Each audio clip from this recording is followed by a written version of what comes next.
नमस्कार, मी अरुण सैयद. न्यूज तडकामध्ये आपलं सर्वांचं स्वागत. निवडणुकीचं प्रचार यंत्रणा सध्या सुरू झालेलं आहे आणि उद्याचं शेवटचं दिवस आहे फॉर्म भरण्याचा.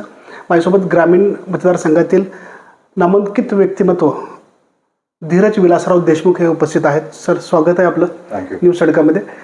कशामध्ये तरी ही निवडणूक राहणार आहे. पुन्हा एकदा काँग्रेस पक्षाने आपल्याकडे विश्वास दाखवून आपल्याला उमेदवारी जाहीर केलेली आहे. निवडणूक आमची ही महायुतीच्या विरोधात आहे आणि महाराष्ट्रामध्ये गेली 2.5 वर्ष महायुतीचं सरकार स्थापनेपासून आजपर्यंत जे कारभार झालेला आहे तो महाराष्ट्राच्या जनतेला पटणारा नाही, महाराष्ट्राच्या राजकीय संस्कृतीला शोभणारा नाही. आणि येणाऱ्या निवडणुकीमध्ये जसं लोकसभेमध्ये आपण बघितलं, एक परिवर्तन लोकांना घडवायचं आहे आणि लातूरमध्ये ते परिवर्तनाची सुरुवात लोकसभेमध्ये झाली आणि विधिमंडळामध्ये आता विधानसभेच्या निवडणुकीमध्ये येणाऱ्या काळामध्ये अजून त्याच्यामध्ये भर पडेल असा आमचा विश्वास आहे. काय विकास कामं केलेले आहेत सर आपण या 5 वर्षामध्ये? प्रामुख्याने आम्ही जी कामं आम्हाला लोकांनी त्यावेळेस सुचवली की मग रस्त्यांची कामं असतील, शाळा दुरुस्तीची कामं असतील आणि पाण्यावर आमच्या मतदारसंघामध्ये तावरजा प्रकल्पाची गेटची नादुरुस्ती झाली होती. ते आम्ही आमच्या काळात महाविकास आघाडी सरकारच्या काळामध्ये पूर्ण करू शकलो. आज ते गेट तिथे बसलेले आहेत आणि आज तावरजा डॅमवर जो बॅराज आहे तिथे पाणी आता थांबलेलं आहे, शेतीला ते उपयोगी येणार आहे. जवळगा बॅरेजचं काम आम्ही पूर्ण करू शकलो आणि लासरा ते रायगव्हाण जी आपल्या त्या 2 जिल्ह्याची मागणी अनेक वेळेस होती. मुरुडसारखं मोठं शहर, ग्रामपंचायत आहे पण आम्ही मुरुड शहरच त्याला समजतो, त्याच्या पिण्याच्या पाण्याची कायमस्वरूपीची अडचण पूर्ण होईल कारण का पाणी पुरवठा तिथं होत नव्हता. आणि येणाऱ्या काळामध्ये त्याची सगळी सर्वे झालेले आहेत, तांत्रिक बाबी त्याच्यामध्ये प्रस्तावित झालेल्या आहेत. सरकारकडून सकारात्मक रिपोर्ट डिपार्टमेंटनं सबमिट केलेला आहे. पण आता हे आचारसंहितामुळे ते मागे पडलं. आमचं सरकार आल्यानंतर पहिल्यांदा प्रामुख्यानं आम्ही लासरा ते रायगव्हाण पाईपलाईननं पाणी आणून त्याच्यातही त्याची व्यवस्था करायचा प्रयत्न करणार आहोत. लातूर बार्शी रोडवरचं खूप रस्ता खराब होता आणि ते काम सुरू झालेलं आहे आणि जवळपास संपण्याच्या मार्गावरती आहे. त्याकडे अनेक लोकांनी निवडणुका लढवल्या आहेत परंतु ते काम करता कुणाला आलं नाही. आपल्याला जमलं ते नाही. आम्ही पाठपुरावा केला, आदरणीय नितीन गडकरी साहेबांसोबत आम्ही चर्चा केली कारण हा जो मार्ग होता लातूरचा, हा जिव्हाळ्याचा प्रश्न आहे. लातूर आणि पुण्याला जाणारी ट्रॅफिक ही फार महत्त्वाची आहे आणि त्या बार्शी रोडला लोक जातात. तो रस्ता चांगल्या दर्जाचा व्हावा, नॅशनल हायवे व्हावा. आता तो 9 मीटरपर्यंत पदरीकरण होणार, येणाऱ्या काळामध्ये तो 4 पदरीकरण व्हावा अशीही आम्ही मागणी केलेली आहे. पण ते स्टेजेसमध्ये काम होतं. पहिल्या टप्प्यातलं हे काम आहे. येणाऱ्या काळामध्ये त्याचं अजून अपग्रेडेशन आणि विस्तार करून, कारण त्याच रोडवर आपलं एअरपोर्ट आहे, त्याच रोडवर आपली ट्रॅफिक आहे आणि मग जे सोलापूरवरून आपल्याला पुण्याला जायची गरज पडते ते 100-150 किलोमीटरचा बायपास तो आता लातूरच्या ट्रॅफिकला सोयीचा जाईल येणाऱ्या काळामध्ये आणि ते काम जलद गतीनं पूर्ण होईल अशी आम्ही अपेक्षा करतो. स्वर्गीय विलासराव देशमुख साहेबांचे ग्रामीण मतदारसंघातील लोकांसोबत जी नाळ होती ते नाळ आपण जी कायमस्वरूपी टिकवता आली, कसं झालं हे शक्य? नाही, लोकांचा जिव्हाळा आहे, साहेबांवर एक आस्था प्रेम आहे आणि आमचं साहेबांच्या काळामध्ये जे काम झालेलं आहे, जी कामाची पद्धत होती अनेक वर्षापासून आमच्या घरामध्ये असेल, आमच्या कार्यालयामध्ये असेल, ती पद्धत आम्ही कायम ठेवलेली आहे. कुणी जरी आमच्याकडे आला, कुणाचा जरी निरोप आमच्यापर्यंत पोहोचला, त्याचं काम मात्र झालं पाहिजे, त्याला त्याची पोचपावती मिळाली पाहिजे व त्याच्या कामात काय अडचण असेल, काही त्रुटी असेल, त्याच्या घरापर्यंत जाण्याची आमची तयारी असते की त्याची संकट दूर झाले पाहिजेत आणि त्याच्यामुळं हा जिव्हाळा टिकू शकलो, अजून अधिक मजबूत करू शकलो आम्ही. प्रत्यक्षात त्यांच्यामध्ये त्यांचा आमदार म्हणून गेल्यानंतर अजून एक नवीन नातं मला त्यांच्यासोबत जोडता आलंय आणि त्यांचा विश्वास माझ्या मागे आहे, त्यांचा आशीर्वाद माझ्या मागे आहे आणि ह्या निवडणुकीमध्ये त्यांच्याच आशीर्वादाच्या जोरावर परत एकदा मी ह्या निवडणुकीमध्ये उभा आहे. 2014ला अनेक आश्वासनं लोकांनी दिली की आम्ही कितीतरी कोटी लोकांना, बेरोजगारांना रोजगार देऊ, परंतु आपण ते सक्षम करून दाखवलं. कारखान्याच्या माध्यमातून असेल, बँकेच्या माध्यमातून ग्रामीण मुलांना जे बेरोजगारापासून रोजगाराकडे घेऊन गेलं, ते कसं शक्य झालं? घोषणा अनेक आपण पाहिल्या की महायुती सरकारमध्ये रोजगार निर्मिती होईल अशी लोकांची अपेक्षा होती, पण झालं त्याचं विपरीत. कोरोनाच्या काळामध्ये तर अडचण देशामध्ये आलीच होती. त्याच्यानंतरच्याही काळामध्ये जेव्हा महाराष्ट्राचं प्रगतीपथावर जाण्याचं काम होतं, महाविकास आघाडी सरकारनं समंजस करार जे केले होते ते उद्योग आम्हाला अपेक्षित होते की ते महाराष्ट्रामध्ये ते उद्योग चालू होतील, त्याच्यामधून मोठी रोजगार निर्मिती होईल. पण फक्त काही सरकारच्या चुकीच्या धोरणामुळं ही सगळी काही उद्योग गुजरातला पाठवण्यात आली. आता सरकार आमच्या विचाराचं नाही आहे, सरकारकडं आम्ही काय अपेक्षेनं बघायचं, सरकारचा स्वतःचा खटला कोर्टात चालू आहे. पण आपल्या जिल्ह्यामध्ये आपल्या माध्यमातून आपण काय करू शकतो, मांजरा परिवाराने एक पुढाकार घेतला की आपल्या जिल्ह्यामध्ये ऊस तोड हे एक मोठा प्रश्न झाला होता. एका वर्षामध्ये अतिरिक्त ऊसाची परिस्थिती झाली आणि ऊस तोडायला आता कामगार मजूर देखील मिळत नाहीत त्यांची पण अडचण असते. आणि त्याच्यामध्ये आम्हाला वाटलं की मेकॅनाइज फार्मिंगकडे आपण वळलं पाहिजे. कारखान्याने ते पुढाकार घेतला. मोठ्या प्रमाणात हार्वेस्टरचं वाटप कारखान्याच्या माध्यमातून झाला. नवीन तरुण उद्योजक आम्ही तिथं बोलवले. 101 हार्वेस्टरचा वाटपाचा कार्यक्रम मांजरा परिवाराच्या माध्यमातून आपण जिल्ह्यामध्ये घेऊ शकलो. जिल्हा मध्यवर्ती बँकेने त्यांना अर्थपुरवठा केला आणि त्याच्या माध्यमातून आज सांगायला अभिमान असा वाटतो की ह्या 100 हार्वेस्टर प्रोग्राममध्ये जवळपास 4,000 लातूर तालुक्यातल्या मुलांना रोजगार मिळाला आहे. तो त्या हार्वेस्टरच्या प्रोग्राममध्ये ऊस वाहतुकीच्या रोजगारामध्ये ते आता सामील घेत झालेले आहेत. आपल्याकडे दर 2-3 वर्षाला दुष्काळ पडतो, नेहमी आहे. कितीतरी वर्षापासून लातूरची संस्कृती राहिलेली आहे आणि तो चालत येऊ लागला आहे. परंतु 2016मध्ये असं झालं की घटना, रेल्वेनं पाणी आणलं लातूरला आणि राजकारण केलं गेलं, त्याची बातम्या नॅशनल इंटरनॅशनल बातम्या झाल्या. परंतु आपण त्याच अनुषंगानं विशेषतः ग्रामीण भागामध्ये खूप चांगल्या पद्धतीनं काम केलं, कारण की शेतकऱ्यांना त्याचं पाणी जपलं पाहिजे. त्या संदर्भात आपण जनजागृती सुद्धा केलेली आहे. काय तेच आपल्याला पहिल्यांदा म्हणलं की जी प्रोजेक्ट आमची रखडली होती, लातूरची ही परिस्थिती आणि मध्ये पावसाचाही खंड आपल्याकडं नेहमी पडत राहतो. 2-4 वर्षाला एखादा वर्ष गॅप असतो किंवा मागच्या वर्षी आपण बघितलं पाऊस वेळेवर झालाच नाही आणि पेरण्या झाल्यामध्ये मोठा गॅप त्याच्यामध्ये पडला. आणि मग त्यामुळं आपल्याकडं जे अवेलेबल साधनं आहेत, तावरजासारखा प्रकल्प असेल, रायगावांसारखा बॅरेज असेल, की जेव्हा आपल्याकडे पाऊस होतो ते पाणी अडवा आणि जिरवा ही जी आपली संस्कृती आहे, बॅरेजच्या माध्यमातून मोठं काम साहेबांनी उभं केलं होतं. त्याच्यामध्ये जे काही प्रोजेक्ट रिपेअरला होते त्याला रिपेअर करून घेणं असेल, त्याची क्षमता वाढवणं असेल, त्याच्यामधून ती कॅपॅसिटी वाढवली. पण येणाऱ्या काळामध्ये आम्हाला अजून अधिक महत्त्वाकांक्षी मराठवाड्याला व्हावं लागेल. मराठवाड्याचा आवाज येणाऱ्या विधिमंडळामध्ये ह्या मुद्द्यावर वाढवला पाहिजे. की आता आपण टेक्नॉलॉजी जमान्यात आहोत. आपण बुलेट ट्रेनच्या गोष्टी करतो, आपण हायवेच्या गोष्टी करतो, समृद्धी महामार्गाच्या गोष्टी करतो. कोणी म्हणतं मुंबई ते नागपूर समृद्धी महामार्ग, तर 1,00,000 कोटीचा प्रोजेक्ट तिथं झाला. पण त्याच्यानंतर त्या 1,00,000 कोटीच्या प्रोजेक्ट जेव्हा प्रोजेक्ट पुढे आला होता, एवढे रोजगार निर्माण होतील, एवढी इंडस्ट्री वाढेल, हे सगळं सांगण्यात आलं. पण अजून तसं काही चित्र दिसत नाही. पण माझं सरकार किंवा माझ्या विधिमंडळामध्ये मी हा प्रश्न नेहमी मांडतो की असा एक वॉटरचा इन्फ्रास्ट्रक्चर प्रोजेक्ट, जेव्हा आपण एखाद्या जिल्ह्यामधून मिरजवरून लातूरला ट्रेननं पाणी आलं, तेही कृष्णा खोऱ्यातलं पाणी गोदावरी खोऱ्यात आणलं गेलं, तर मग वाहतं किंवा वाहून जाणारं पाणी पश्चिम वाहिनीतलं असेल, अतिरिक्त पाणी जे पावसाळ्यामध्ये वाहून जातं, तर ते पाणी आपल्याकडे वळवण्यासाठी येणाऱ्या काळामध्ये एक मोठा इन्फ्रास्ट्रक्चरचा प्रोजेक्ट महाराष्ट्र सरकारनं घेतला पाहिजे. त्याच्यावर अधिक जलद गतीनं काम केलं पाहिजे. आणि मराठवाड्यासाठी म्हणून जर आपल्याकडे पाण्याची उपलब्धता झाली तर उद्योग इथे येतील, सिंचनाची व्यवस्था होईल, पिण्याच्या पाण्याची व्यवस्था होईल. एकीकडं सरकार म्हणतं जलजीवन मिशनमध्ये आम्ही हर घर नल आहे, पण पाणी कुठे आहे? पाण्याच्या सोर्सेस आयडेंटिफाय झाले नाहीत. अनेक गावांमध्ये ही प्रॉब्लेम आहे. कॉन्ट्रॅक्टरने कॉन्ट्रॅक्ट घेतले, कामं केली, ते निघून गेले आणि आज आमच्याकडे प्रश्न येतात की सर आम्हाला पाण्याचा सोर्सच नाही. तर मग सोर्सवर काम झालं पाहिजे. त्यासाठी येणाऱ्या सरकारकडे आणल्यानंतर आम्ही ह्याच्यावरही काम करू आणि इन्फ्रास्ट्रक्चरच्या माध्यमातून पाणीची व्यवस्था, आपले आहेत ते बॅरेज, आपले आहेत त्या गोष्टी चांगल्या पद्धतीनं, जेव्हा पाऊस नसतो आपल्याकडं आणि कुठं अतिरिक्त पाऊस एका भागात झाला तर दुसऱ्या भागात त्याचा फायदा कसा करता येईल, यासाठी एक आपल्याला ग्रीड सिस्टम ही उभी करावी लागेल आणि सरकारनं त्याच्याकडे प्रामुख्यानं लक्ष दिलं पाहिजे. स्वर्गीय गोपीनाथ मुंडे साहेब असतील, स्वर्गीय विलासरावजी देशमुख साहेब असतील, या दोघांचे मैत्रीचे किस्से अनेक जण आपल्याला सांगत असतील. कशा पद्धतीनं हे किस्से आपल्याला समोरासमोर ज्यावेळेस एखादी दिवस जात नसेल की आपल्याला तो किस्सा कोणीतरी सांगत असेल, विशेष ग्रामस्थ असतील, गावकरी असतील. रेणापूर भाग हा पूर्वी मुंडे साहेबांचा मतदारसंघ होता. लातूर तालुक्यातली गावं ही आदरणीय विलासराव देशमुख साहेबांच्या मतदारसंघातली होती. आणि जेव्हा या मतदारसंघाची फेररचना 2009 मध्ये झाली तर रेणापूरचा हा 70 गावाचा भाग जो मुंडे साहेबांचा जुना मतदारसंघ म्हणतात, तो लातूरला जोडला गेला आणि लातूर ग्रामीण हा मतदारसंघ निर्माण झाला. म्हणून हे स्वाभाविक आहे. हे चांगले किस्से आम्हाला तिथं ऐकायला मिळतात. त्या भागामध्ये त्या जुन्या लोकांशी चर्चा केली की ते अनेकदा मला सांगतात आणि ते आता एवढं प्रकर्षणात का सांगतात की आजची राजकीय संस्कृती झालेली आहे.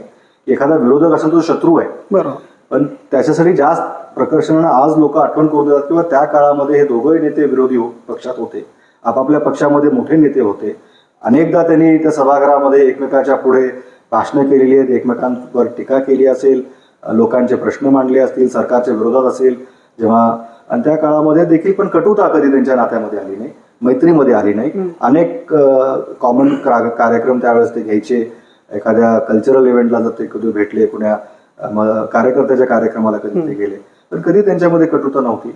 आणि ती संस्कृती मला वाटतं की येणाऱ्या विधिमंडळामध्ये अजून अजून अधिक सुदृढ झाली पाहिजे. कारण की अलीकडं तर आमचे सहकारी आज सगळ्याच पक्षामध्ये सगळेजण आहेत.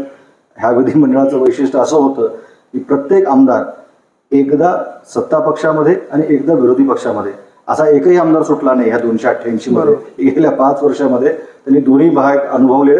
पण त्याच्यामुळे हे आठवणी जास्त प्रकर्षाने आमच्या समोर येतात.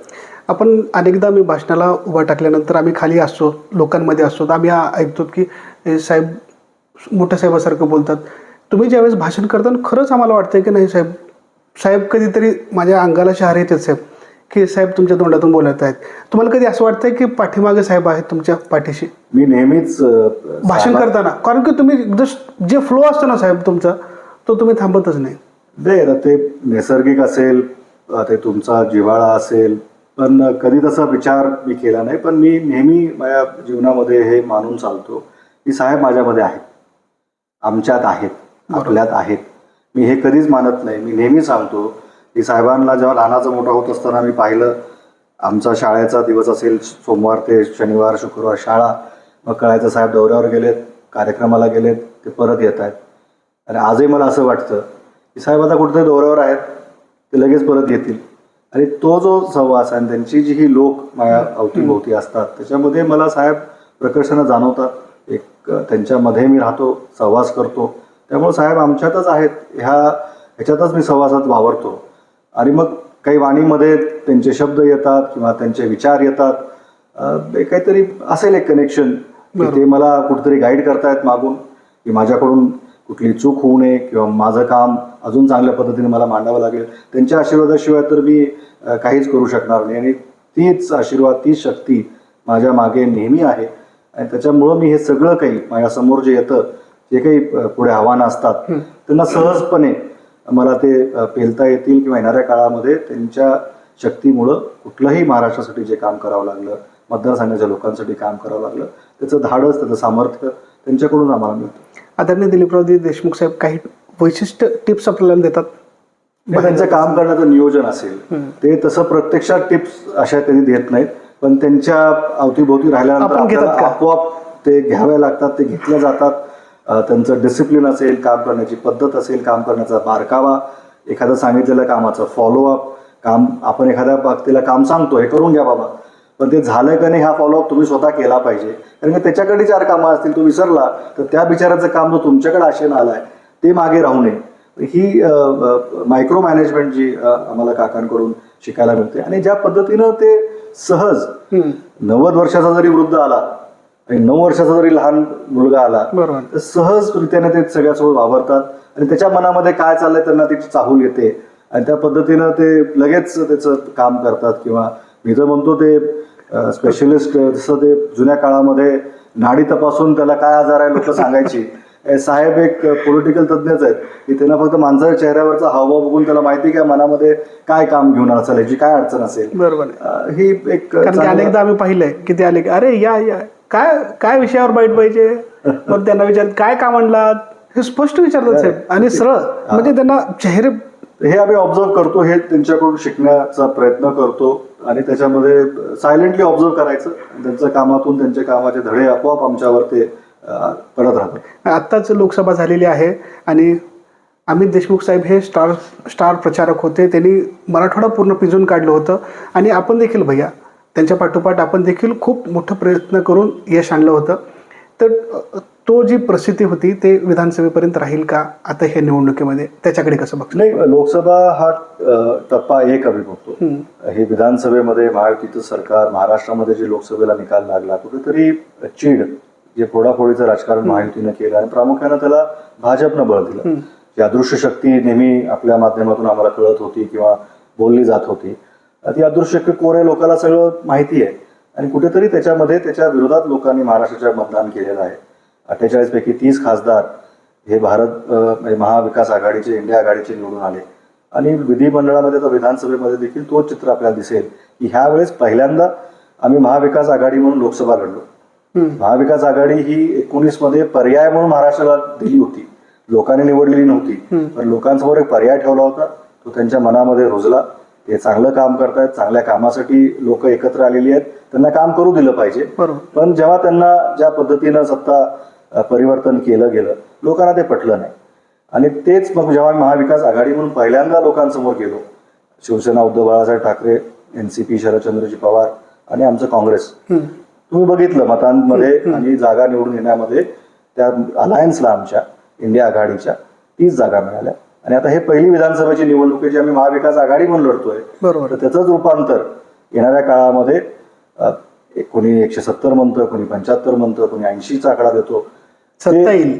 सत्ता महाविकास आघाडीची येईल, सत्ता महाराष्ट्रातल्या मनातल्या लोकांची येईल, एवढंच मी आपल्या माध्यमातून सांगू इच्छितो. तर साहेब, सोयाबीनला आपल्या सरकारमध्ये चांगलं भाव होतं. आता ग्रामीण भागामध्ये आम्ही ज्या ठिकाणी लोकांचे, सर्वसामान्य लोकांचे बाईट घेतो त्यावेळी ते सांगतात की, ते महिला सांगतात की आम्हाला लाडके बहिणीचे 1500 रुपये नको, परंतु आमच्या सोयाबीनला चांगला भाव, म्हणजे आमच्या सगळ्यात त्याच्याकडे कसं बघता आणि काय वैशिष्ट्य त्यांच्यासाठी करायचं आहे आपल्याला? नाही, येणाऱ्या काळामध्ये आता सोयाबीनचा भाव हा केंद्र सरकार ठरवतं, कारण का MSP ठरवण्याचे अधिकार केंद्र सरकारकडे आहेत. आणि केंद्र सरकार ज्या विचारात सध्या काम करत आहे ते शेतकऱ्याच्या विरोधात धोरणात त्यांनी काम केलं. आणि ह्यावेळेस त्यांना संधी होती. आम्हाला वाटलं की ह्यावेळेस सरकार काहीतरी पाऊल उचलेल, जुन्या चुका सुधारेल, जो फटका त्यांना लोकसभेमध्ये बसलाय. पण काही त्यांनी केलं नाही. 4800चा तो भाव काढला आणि त्यांनी एक प्रेस कॉन्फरन्समध्ये घेऊन सांगितलं की आम्ही एवढे टक्के भाव रबीच्या हंगामामध्ये पिकाचे वाढवतोय. आणि 2014ला MSP ही होती आणि 2024ला MSP ही आहे. तिथेही ते राजकारणच करत होते. पण कुठेही त्यांनी हे नाही सांगितलं की 2014मध्ये लागवडीला काय खर्च होता आणि सोयाबीनचा भाव काय होता आणि त्याच्यामधून शेतकऱ्याला काय हातात उरत होतं. आणि आज 24मध्ये इनपुट कॉस्ट किती वाढलेला आहे आणि आज सेलिंग प्राइस काय आहे ह्याच्यावर ते भाष्य करत नाहीत. आणि शेतकरी हे समजतात की वरवर फक्त दाखवण्यासाठी आम्ही तुमच्यासोबत आहोत. आणि ज्या लोकांनी दिंड्या काढून जे भाव मागितला होता, आज सरकार त्यांचं आहे केंद्रातलं आणि राज्यातलं, तर मग ती लोक सत्तेमध्ये आहेत. ती लोक आपल्या स्वतःच्या सरकारला का सांगत नाहीत की बाबा आम्ही पब्लिकमध्ये जाऊन दिंडी काढून हा भाव 2014मध्ये मागितला होता, 6014मध्ये, तो तेव्हा परवडत नव्हता, 2024मध्ये 4800 कसा परवडेल हा प्रश्न त्यांनाच पडला पाहिजे. पण त्याच्यावर राज्यातले कृषी मंत्री असतील, राज्यातलं मंत्रिमंडळ असेल, एकही ट्रिप किंवा एकही निवेदन किंवा असं आपण तुमच्या माध्यमातून कुठल्याही माध्यमातून ऐकलं नाही की राज्याचे कृषी मंत्र्यांनी तातडीची बैठक केंद्रीय कृषी मंत्र्याची घेतली आहे की मराठवाडा महाराष्ट्रामध्ये एवढी बिकट परिस्थिती झाली आहे की ह्याच्यावर काही तोडगा काढा. पण रोज आपण पेपरला किंवा टीव्हीला ऐकतो की गुप्त बैठका अनेकदा झाल्या, हे इकडं गेले ते तिकडं गेले. पण ते त्यांचं धोरण काय ते लोकांनी बघितलंय, लोकही समजतात आणि मतदानाच्या ह्याच्यामध्ये ते कौल दाखवतील. आणि महाविकास आघाडीच्या मागे खंबीरपणे, भक्कमपणे मतदार आपला मताचा कौल उभा करतील. मागच्या विधानसभेला काय चर्चा झाली, काय लोकांना रुमर्स केले, काय खमंग चर्चा होत्या, ते सगळे आपल्याला माहिती आहे. परंतु याच भाजपच्या नेत्यांनी मोठ्या त्यांच्या नेत्यांना राज्यावरच्या केंद्रावरच्या त्यांना काहीतरी अपशब्द वापरले, मॅनेज झाले अशा पद्धतीने. परंतु त्यांनाच आता उमेदवारी जाहीर झालेली आहे रमेश अप्पा कराडांना. कशी राहील हे लढत आणि कुणासोबत आहे? नाही, स्वाभाविक आमची लढत ही महायुतीच्या चुकीच्या धोरणासोबत आहे. महाविकास आघाडी काय करणार आहे लोकांसाठी हे घेऊन आम्ही लोकांमध्ये जातोय. महाविकास आघाडी सरकार असताना जे आम्हाला काम या मतदारसंघामध्ये आमदार म्हणून करता आलं ते आम्ही घेऊन त्यांच्या समोर जातोय. उमेदवारी कोण कुणाला द्यावी, त्यांच्या पक्षामध्ये काय होतं, कोण काय चर्चा करावी, त्याच्याकडे मी लक्ष देत नाही. त्याच्याकडे मला लक्ष देण्यासारखं काही नाही. आणि चर्चा होत राहतात, शेवटी गॉसिप, रुमर्स, ह्याच्यावर रोज आपली TRP वाढत राहते, कमी होत राहते. त्यांना ते करू द्यावी. आणि त्यांच्या पक्षातला घोळ काय चाललाय ह्याच्यामध्ये आम्हाला लक्ष द्यायला वेळ कुठे आहे? आम्ही आमच्या मतदारसंघात आमच्या मतदारापर्यंत जातोय. त्यांचे आम्ही तर म्हणतोय केलेलं काम ते समाधानकारक आहेत. पुढच्या 5 वर्षासाठी ते यादी बनवून देतात की आम्हाला ही सगळी कामं तुम्ही करून दिली पाहिजेत. म्हणजे माझ्याकडं प्रचार संपायच्या आत प्रत्येक गावाचा त्यांनी मागितलेल्या मागणीचा जाहीरनामा असेल की हे मी निवडून गेल्यानंतर भैया तुम्हाला हे सगळं करायचंय आणि आम्ही तुम्च्याकडून करून घेणार, हा विश्वास त्यांनी माझ्यामध्ये व्यक्त केलाय. जर तुम्ही हे काम करायचं, जेव्हा एखादा व्यक्ती विश्वास व्यक्त करतो म्हणजे त्याच्या मनामध्ये माझ्याबद्दल काय आहे तुम्ही समजून घ्या. बरोबर आहे. धन्यवाद भैया आमच्यासोबत बातचीत केल्यामुळे. मी असेच आपल्यासाठी व्हिडिओ नवनवीन घेत येऊ राहू. तोपर्यंत मला द्या परवानगी. नमस्कार.